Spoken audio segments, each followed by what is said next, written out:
Hello and welcome back to Weird Around Illinois. Today we are going to talk about a couple of our favorite topics, UFOs and the US government and how they may be related. Let's get weird. In recent times, we've been seeing more and more government stories about UFOs. Certainly more so than when I was growing up. When I was a kid, the only time the government ever talked about UFOs was when they came out and said, they don't exist, nothing to see here, go back to what you're doing. But lately, the government seems to be almost embracing the idea of UFOs. It's really a big culture change. I think we could probably trace this back to a few years ago when they released what our good friend Travis from Skinwalker Ranch refers to as the Tic Tac video. It is a Tic Tac shaped UFO that was filmed by a couple fighters from the USS Nimitz aircraft carrier. It was filmed in 2004. But the Navy came out a couple years ago and basically said, okay, we've been over this and over this. This video is real and we don't know what it is. Yeah, so that's the government literally admitting to just a potential UFO then, right? Right. And that was, the world was stunned when they did that. Wow. And the reason is, and we'll get more into the history in a little bit, but this is after decades and decades and decades of the government saying UFOs don't exist. People are just drunk and stupid. And, now they come out and say, okay, here's something that I can't explain or we can't explain. So you guys can decide whatever you want about it. It's a good video. I mean, certainly there are all kinds of places to view it on the internet. But these are trained pilots looking at something that's performing in a way that seems to defy the laws of physics. And they've seen some stuff, and they couldn't explain this in the video or after the video. And that, a lot of people think, is what led to the government's new branch or department, the All-Domain Anomaly Resolution Office, which came into being, I think, in late 2021. Their job is basically to look at things that can't be explained. I think it just refers to aerial phenomenon, but go ahead. But was this designed by the government, or is it something completely separate? It's the government. Okay, so clearly they're trying to make it aware that they're trying to disprove aliens then, or just UFOs generally. Well, either disprove them or prove them once and for all. Okay. I mean, yeah, the cynical side of me is saying, yes, they're going to do like they have in the past and try to disprove every single case. The hopeful side of me is like, okay, well, maybe they're going to try to find something. As of the time of this research, they had reviewed 366 cases. Now, what's interesting is that 171 of those cases were not easily dismissed, and they are basically unexplained, and they are now being given what the agency refers to as special focus, which means they're still investigating them because they don't know what the heck they are. Wow. That's almost half. Yeah. And 31 of those cases were in Illinois. So right. That also kind of gives me an idea that some of these cases are spread across every state in America. Yes. And we, as you mentioned, we've had our fair share. 31 of them in Illinois, a bunch of them in Ohio, a bunch of them in Wisconsin. Now, another recent thing that's come into the news just this year, in fact, was the interesting case of David Grush. Now, he is a former U.S. Air Force officer and a former intelligence official. And he made the public statement that unnamed officials told him that evidence exists of UFOs, that the U.S. government has a highly secretive UFO recovery program, and it is in possession of non-human spacecraft and dead pilots. Wow. So they have dead bodies yet. Yeah. They pretty much have all the information they need. Yeah. Now, this just isn't some dude. I mean, this is somebody who was in the intelligence community, and he actually sued the government to try to get them to release information on this. So that opened a lot of eyes and caused a lot of people to kind of say, okay, what has been going on here? I wonder if some of those dead pilots could be like dead aliens. Well, yeah, I think that's what's implied. I think because they said non-human spacecraft and dead pilots. You got to assume it's non-human pilots, right? Yeah. So along with that, there was one person named Jonathan Gray. He was a intelligence officer specializing in UAP analysis at the Air Force Base. Yeah, the Wright-Patterson Air Force Base. Yeah, supposedly. And this guy came out like right after David Grush, kind of supporting what he said. Yeah, and he says, quote, "The non-human intelligence phenomenon is real. We are not alone." So, letting that sink in, what makes it even more confusing is that the National Air Force and Space Intelligence Center said that he doesn't exist. Like, the name just doesn't register in their data banks. You're right. So, is this a nutcase trying to make an internet story, or is this the government doing what the government does and saying, nothing to see here, everybody calm down, there are no aliens? Yeah, it's hard to trust anyone at this point, because, like, there could be different sides to the story. Yeah, I mean, they say that all the time with cryptids. Yes. I know we're probably not going to talk about that much in this podcast, but it's really weird how they don't talk about cryptids at all, and yet there's so many reports. Yeah, the government seems to have this feeling, or at least they have in the past, that if they don't talk about something, people will just assume it doesn't exist.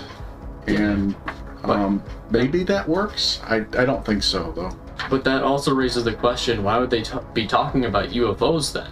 And right. Potential alien reports and stuff. I think the reason, at least one of the main reasons, is because of those balloons. Like what they say is like Chinese surveillance balloons? Yeah. Yeah, that would count as the more recent reports in 2022, 2023. From what I could tell, since then, that's when they started like really talking about aliens. Like really talking about how there's a possibility they could be out there. Yeah, and that begs the question, why? And I know we'll get into that in a little bit, but it is interesting that the government did not make any attempt whatsoever to dissuade people from thinking those balloons were extraterrestrial. I mean, when those first reports came out, yes, the first balloon, they said it was a Chinese spy balloon, but when they shot down the next three objects, it was like, we shot down something. We don't know where it was from. We don't know what planet it was from. We don't know what was on it. We just shot it down. Yeah. So it was very ungovernment-like to leave it that open. Usually if they're trying to disprove something, they will go out and immediately say, okay, it was a weather balloon. We shot it down. Nothing to see here. Yeah, then people would most likely move along. Right. But yeah, just one flaw would probably make people really suspicious immediately. Yeah, and now it seems like they're not talking about the balloons like at all, and people seem to kind of forget about it now. Yeah. And there was never any conclusive proof as to what the other three balloons were. Yeah, I mean, they found wreckage of the first one, great, but the others, it was just like, they shut down something else. Who knows what? And maybe they're trying to do the exact opposite of what they've done in the past, and that kind of bleeds into kind of what we've come to expect from the government. But we can go all the way back to the Roswell incident in the 1950s when an alien spacecraft supposedly crashed in Roswell, New Mexico. And what did they say 2 days after the crash? It was a weather balloon. See, now that's too similar. Yeah. That makes it even more suspicious. I wasn't aware that it was a weather balloon. Mm-hmm. That was, well, when it first happened, the government officials on site said this was a spacecraft. This was an alien spacecraft. It contains metal we've never seen before. There were alien bodies in it. You know, there were high-ranking local government officials saying, without a doubt, the aliens have landed. Wow. And then once the government got their crew in there, the army crew in there, suddenly the story changed, and it was, no, they were all mistaken. It was just a weather balloon. High-tech weather balloon. Yeah, exactly. And that kind of led into this whole era of distrusting the government when it comes to aliens. And, you know, they launched, as people started citing UFOs more and more after that incident. And some were real sightings, some were fake sightings, some were just mass hysteria. But the reports were so plentiful that the government realized they had to do something. So they said, okay, we're going to look into it. And they launched Project Blue Book. And I know you've been watching the TV show based on that with me, and Right. It's really kind of eye-opening. You know, the government, well, I had assumed that, based on what I'd read about it, that they were actually looking for aliens and didn't find anything. But the TV show gives me a different impression. I mean, what do you get from it? They had so many. For the record, they had very good visuals. They had, you know, a potential, mainly like big light orbs flying across the sky as their representation of UFOs. But I think the storyline was pretty realistic. Of course, they had some magic in making it much cooler, but I think it was mostly real content, Yeah, like realistic content. but it seemed to me like the government from the beginning of that project was just like, okay, let's show these idiots that there are no UFOs, even if there are UFOs. If you notice, the main characters in that show always get into trouble if they start to say, okay, maybe this one was real. Yeah, and then once they kind of find more evidence that UFOs are real, the general mainly in the story kind of backfires. And that, yeah, I think the Project Blue Book is what kind of led to the Men in Black. Well, that and the Roswell incident, where, you know, people became accustomed to, if you say you saw a UFO, these dark vehicles show up with these government agents who carry no credentials, stepping out and telling you what you didn't see and reminding you not to tell anybody anything different, or else you'd be in trouble with the government. The government has established a long and storied history of basically trying to convince the people that there are no UFOs. Everything's explainable, and you're in big trouble if you don't agree. Yeah, and the real Men in Black today, I haven't really seen any new reports of that event of any kind, but it's kind of concerning if they may come back at some point. You know, I do hear reports of Men in Black, but I don't hear about them involving UFOs. It's like you were talking about. It's the cryptids. Yeah, like Mothman. Yeah. Especially, right? Yeah, Mothman, Bigfoot. Remember the black helicopters in Expedition Bigfoot? Okay, I didn't quite think about relating the black helicopters to the Men in Black that directly, but yeah, that's a good example of what the Men in Black could be. Yeah. Yeah, I mean, in the 50s, of course, they just showed up in the long black cars, but, you know, they're modern now. They bring their black helicopters. But, you know, your point is well taken, though. You don't hear about them with UFOs anymore. Now it's like, you know, Mothman, Dogman, Bigfoot, that's where you hear the accounts of the Men in Black. Yeah, and you have to dig down. You have to dig to find those reports, but yeah, they're just not incredibly like as obvious as before. Yeah. So, you know, if we accept the fact that the government, you know, is somehow involved in these alien reports, whether trying to suppress them or whatever, you know, it leads us to a number of theories, and the basic ones are the government is well aware of the aliens and they're working with them, and that's where they're getting their new technology, like their stealth fighters and their anti-grav technology and things like that. Another theory is that the aliens are against us and the government is afraid of them, and they know a war with the aliens is coming and they're trying not to panic us. There was an interesting theory on one of those fine Tubi movies that we watched a while back where they said the government was contacted by aliens after the detonation of the first atomic bomb. And the aliens basically came and said, look, what you're doing here with these nuclear weapons is damaging not only your planet, but other planets, because we're feeling the ripples interdimensionally. So you need to stop this experimentation now, and you need to stop using nuclear weapons. And the believable part of it to me was our government supposedly responded with, no thank you, but can you give us that technology that you brought? There was something that rang very true about that to me. Yeah, and that would also kind of explain why the UFOs are in various different areas. Mm-hmm.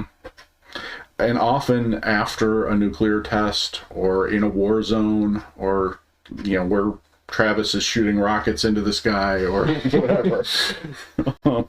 So then, of course, there's the final theory, which is there are no aliens. It's just the government testing experimental aircraft. Now, you brought up a good point when we were talking about that earlier, about the government and experimental aircraft, and why that could actually be an explanation for why we're seeing more from the government now. Yeah, I mean, the origins of that idea, for me anyways, was from Project Blue Book. There was the show, obviously, but I saw one frame where the general was looking at a real UFO floating over the ground, and it gave me the idea that what if the government has been working on their own UFO ever since they used the atomic bomb, really. Mm-hmm. This could only be the U.S. government and the U.S. government alone, mm-hmm. but they could be using their own UFO to spy on different countries. That's why it would be worldwide. Mm-hmm. It would make plenty of sense. Yeah, as we talked about before the podcast, the government is not going to announce to everybody when they have new technology. I mean, they didn't tell people they were working on the atomic bomb until they used the atomic bomb. Yeah. They didn't tell people they were developing stealth fighters and stealth bombers until they were in action over Iraq. And then, then they had no choice. People were saying, hey, what's that black triangle thing that doesn't show up on radar that's dropping bombs? Yeah, so eventually it'll get to that point, and the government will just have to really tell the truth. And hopefully that's what will happen. Mm-hmm. Yeah. With that being said, they'd have to have, live, living, aliens, not just dead pilots. Well, yeah. I mean, if it is an alien craft, then, or if they want to convince us it's an alien craft. Yeah. So it means they would literally have some like in their buildings, probably. Because Yeah. they'd have to have pilots for their own technology. One quick question I want to throw in is it more likely to have aliens as the pilot and everything that's behind the UFO, Mm-hmm. or the real humans behind it? It's a good question, and I know we've talked in the past about, the likelihood of aliens being here or making the trip all the way to Earth, and whether or not they'd even be from another planet if they were aliens. Could they have come from the center of the Earth or the bottom of the sea or whatever? I guess I feel it's slightly more likely that there are no aliens involved at all, and these are just government craft, and they're built by the government and piloted by humans. But I don't rule out the possibility of aliens either, and probably the more likely possibility to me is that there were aliens here at some point, and they crashed, or they visited, or we shot them down, or whatever, and we ended up with enough of their technology to start building our own. That kind of leads into the whole why now, what's changed? Why would the government basically reverse itself after 70 years of saying there's no possibility of aliens on this planet? No, your UFOs are all weather balloons and sunspots and government planes. Why would they suddenly start saying, no, maybe there is something out there? Yeah. We could start with the idea of an impending invasion. With that idea that we were just talking about, the aliens could have come back for that, to take back their special devices and stuff, because the government just took it without any permission or treaties. Right. So they could want revenge. And if the government knows that's coming, they know that they have to get us to a mindset where we're ready to defend this planet against aliens. And the only way to do that is if they can gently introduce us to the idea that, oh, by the way, aliens exist. Yeah. That would be a very hard thing to do due to social media. Yeah. There's like so many social medias out now, and it's so easy to post random videos that Yeah. you may take of what could be a UFO. It's very hard to hide videos now. It'd be really hard for the government, especially. Yeah, and that could be the answer too. Maybe it's just too much for them now. Maybe they've been trying to keep this thing secret for 70 years, and now everybody has a cell phone, and everybody's posting everywhere. And when you get, 2,000 UFO reports a month from various people, maybe it's just more than the government can handle, and they finally had to throw their hands up and say, okay, there's something out there. Yep. And then, of course, the dark and sinister one that comes to my mind, because I'm Mr. Worst Case Scenario, is what if the whole UFO alien thing is just a distraction so that they keep our minds away from something worse? What if it's something involving the cryptids that they're trying to cover up? What if, we're about to be invaded by a race of rabid dogmen? Or, what if there is some horrible virus that's about to be unleashed upon the world, and they know that the end is coming, and they don't want us to, they don't want us to worry about that, so they've got us watching the skies instead. Yeah. I was kind of thinking the opposite. What if, like, cryptids like Mothman, for example, maybe they're warning us? Because after all, they warn of disasters. Maybe they're like against the aliens. So the aliens, no, but what if also, this is just another theory, but what if Mothman is one of those aliens that came back for the technology? Yeah. And maybe the technology was left somewhere on one of those bridges. Yeah, maybe there was a military transport bringing the technology across the bridge in West Virginia when he crashed it. Exactly. It would be interesting to look at those old photos and see if there are any army vehicles on that bridge. Or an unmarked black vehicle. Right. Yeah, it's interesting that these cryptids. I know we weren't going to talk about cryptids in this, but I just feel like they're all intertwined somehow, and curious as to how they fit into the grand scheme of this. If there is some sort of government cover-up taking place, and why their focus is now on the cryptids instead of the UFOs, and how that could work into some bigger plan to either keep things hidden from us or get us ready for whatever the next phase is. I know we have more questions than answers for you after this podcast, but unfortunately that seems to be the nature of UFOs, cryptids, and ghosts. So if you have answers, we would love to hear them. If you have questions, we would love to hear them. Please feel free to leave your comments in the comment section or fill out our anonymous sighting form if you'd like to tell us about something that you've seen. And as always, we thank you for listening and thank you for subscribing.